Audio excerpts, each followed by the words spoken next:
Doctor Vasudev रायते अर्थात माझे बाबा यांनी लिहिलेल्या वासुदेवाची आरोग्यवाणीच्या ह्या ऑडिओ व्हिडिओ बुक सिरीजमध्ये तुमचं मनापासून स्वागत. मी डॉक्टर नीरज रायते, तुमचा आरोग्य मित्र. ह्या मालिकेत आपण आजाराच्या विविध तक्रारी, त्यांची कारणं, त्यांचं निदान आणि उपचार याची सोप्या शब्दात माहिती घेऊया. आपलं आयुष्य आनंदी, सुखसमाधानाचं आणि निरोगी जावं ही या पुस्तकाच्या निमित्ताने परमेश्वर चरणी प्रार्थना.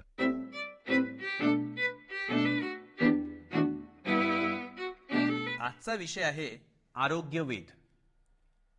आपण आजारी पडलो ना की डॉक्टरांकडे जातो. डॉक्टर मग आपल्याला काय त्रास होतो याची सविस्तर चौकशी करतात.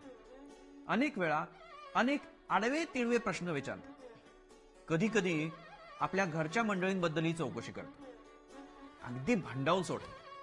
काय झालं, कसं झालं, कधीपासून झालं, असं याआधी कधी झालं होतं का, हा त्रास व्हायला लागला त्यावेळेची परिस्थिती कशी होती, त्यावेळेपेक्षा त्रास आणि आत्ताचा त्रास याच्यात काही फरक आहे का, काय केल्याने आराम वाटतो, कशाने त्रास वाढतो, असे एक ना एक अनेक प्रश्न विचारून आजाराच्या लक्षणांचा साकल्याने विचार केला जातो.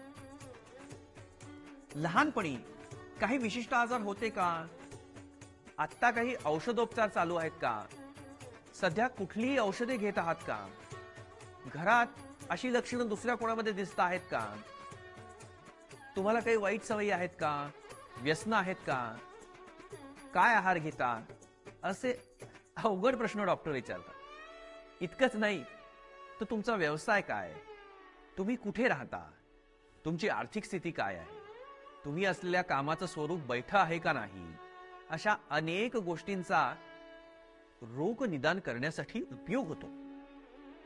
मित्रांनो, या मूलभूत आणि समग्र चौकशीनंतर तुम्हाला होत असलेल्या आजाराचं एक प्राथमिक अनुमान काढलं जातं. आम्ही डॉक्टर मंडळी अधिक सखोल तपासणी करून त्या आजाराची विशिष्ट चिन्हे शोधतो आणि मग आपल्या आजाराचं प्राथमिक निदान होतं. आम्ही त्याला प्रोव्हिजनल डायग्नोसिस असं म्हणतो. लक्षणांचा परिपूर्ण अभ्यास करणं याला आधुनिक वैद्यक शास्त्रामध्ये फार महत्व आहे.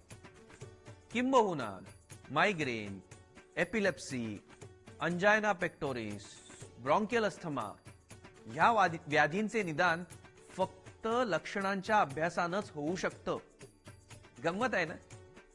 लक्षणे, शारीरिक तपासणी आणि प्रयोगशालीय चाचण्या या सगळ्यांचा वेध घेऊन डायग्नोसिस निश्चित केल्यावर सुयोग्य उपचार होऊ शकतात. Without proper diagnosis there is no proper treatment.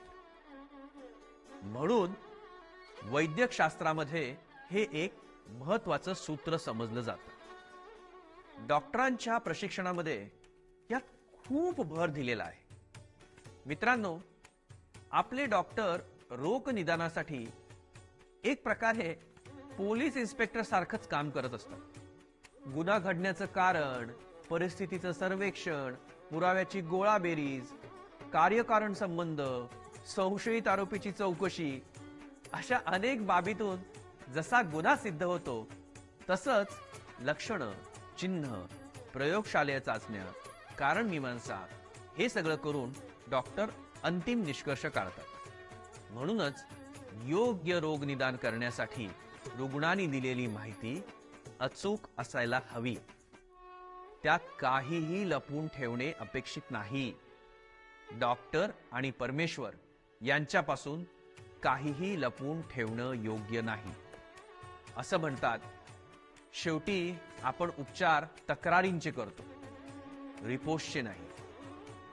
बऱ्याच वेळा रुग्णाची स्थिती गंभीर असते, तो भानावर नसतो.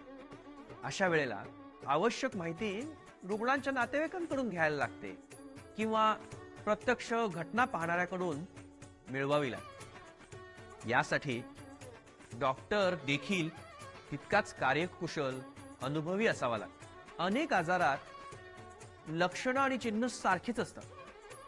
अशा वेळेला चिकित्सक वृत्तीनं सर्व परिस्थितीचे विश्लेषण करणं आवश्यक असतं. आणि कधी कधी तर सर्व आजारांचा, लक्षणांचा, प्रयोगशालेय चाचण्यांचा हा सगळा अभ्यास करूनही रोगनिदान होत नाही असं पण घडतं बरं का. डॉक्टर हा सुद्धा एक माणूसच आहे ना. त्याच्या प्रयत्नांनाही शेवटी मर्यादा असतात. मानवी शरीर ही एक जादूची पेटी आहे. प्रकृतीचं गणित वेगळंच असतं. तिथे 2 अधिक 2 म्हणजे 4 असं घडत नाही. कधी 4 ऐवजी 5 तर कधी 4 ऐवजी 3 असंही होऊ शकतं. म्हणूनच मृत्यूचं गूढ कधी कधी अनुत्तरितच राहतं. हे लक्षात घ्यायला हवं.